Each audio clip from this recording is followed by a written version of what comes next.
My wife's sister mocked my old car and called me poor at dinner, until her fiancé casually revealed the jet in St. Bart's, and what happened next turned the entire table silent in a way they would never forget again. The dinner table in salt. The restaurant was glowing with chandeliers and laughter, silverware clinking against porcelain plates.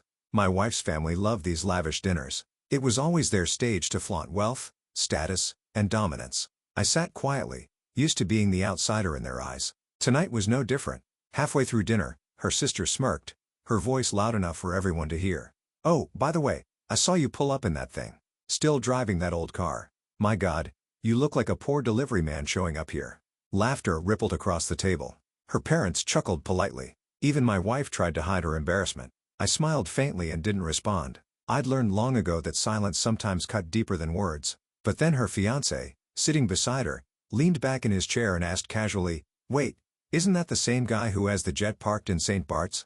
The one we used last winter?" The room froze. Fork stopped midair. Every smirk vanished, and all at once the laughter died into silence, so thick you could hear the clock ticking on the wall. The freeze at the table. The sound of my sister-in-law's laugh had barely faded when her fiancé's words landed like a thunderclap. Every face at the table turned toward me. Her smirk dissolved instantly, replaced by a blank stare.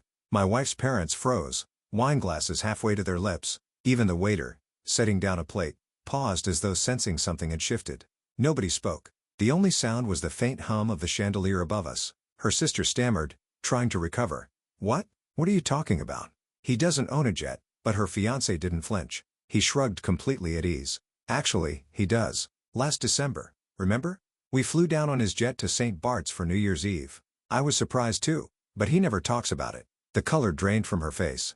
She glanced at me, then at her parents, searching for support, but none came. Her mother cleared her throat nervously. A jet." Her father leaned forward, his tone softer than I had ever heard. "Why didn't you tell us?" I placed my napkin gently on the table, my voice calm, almost serene, because people who measure worth by cars or clothes never deserve to know the full story. The silence stretched, heavy and uncomfortable. The same family that laughed at my old car was now staring at me with wide eyes. Their arrogance shattered, their assumptions turned to dust. And for the first time that evening, it wasn't me sitting in shame. It was them. The shift in power. The air around the table was heavy. The kind of silence that presses on your chest and makes every breath feel louder than it should. Only minutes ago, I had been the subject of mockery. The man with the old car. The outsider barely tolerated. Now every pair of eyes on me was different. Cautious, curious, even respectful. Her sister, the loudest voice at the table, couldn't meet my gaze. She stared down at her plate, her confidence evaporated.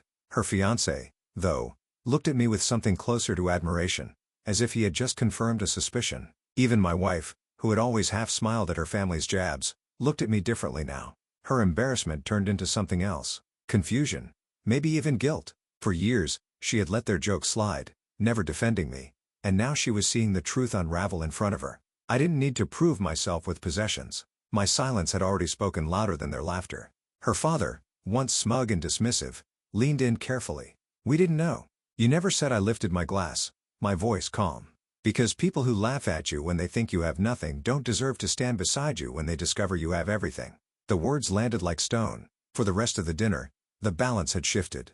Their jokes died. Their arrogance shrank. The room that once belonged to them now belonged to me without me ever raising my voice. And in that moment, they realized something chilling. They had spent years underestimating me, and that mistake would haunt them. The public fallout. The dinner had ended in silence, but the echoes of that moment didn't stay locked in the restaurant walls. They followed everyone home, and soon, far beyond. Word spread quickly among the extended family and friends who weren't even at the table. My wife's sister, usually the loudest braggart in every room, suddenly found herself the subject of whispers. She mocked him for an old car and then found out he owns a jet. Every retelling of the story magnified her humiliation. The same people who once laughed alongside her now laughed at her. Her fiancé, however, only gained more respect for me. At first, he'd been cautious, testing the waters with that casual question about St. Bart's. But after seeing the truth, his admiration was open and unashamed.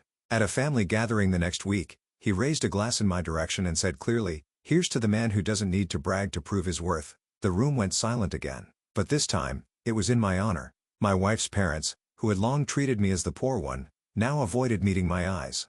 Their arrogance had flipped to awkward deference. They started inviting me to dinners more carefully, almost nervously. like people who knew they had crossed a line they could never uncross. But the hardest fall was for my wife's sister. She had built her identity on mocking others, flaunting her supposed superiority. Now every sneer, every insult, every time she had called me poor came back to haunt her. She could no longer open her mouth without people remembering that dinner, that moment when her fiancé casually revealed the truth.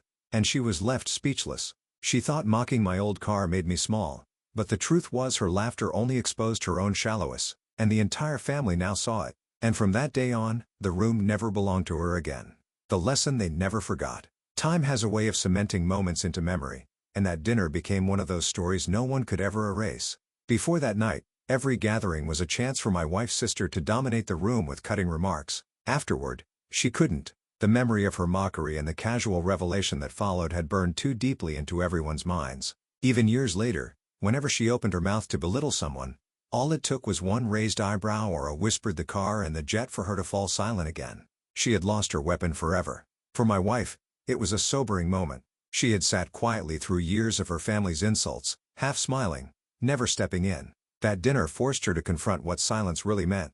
Not strength like mine, but complicity. She never laughed along again. If anything, she began to defend me when her family slipped back into old habits. Her parents, once smug and dismissive, now treated me with caution.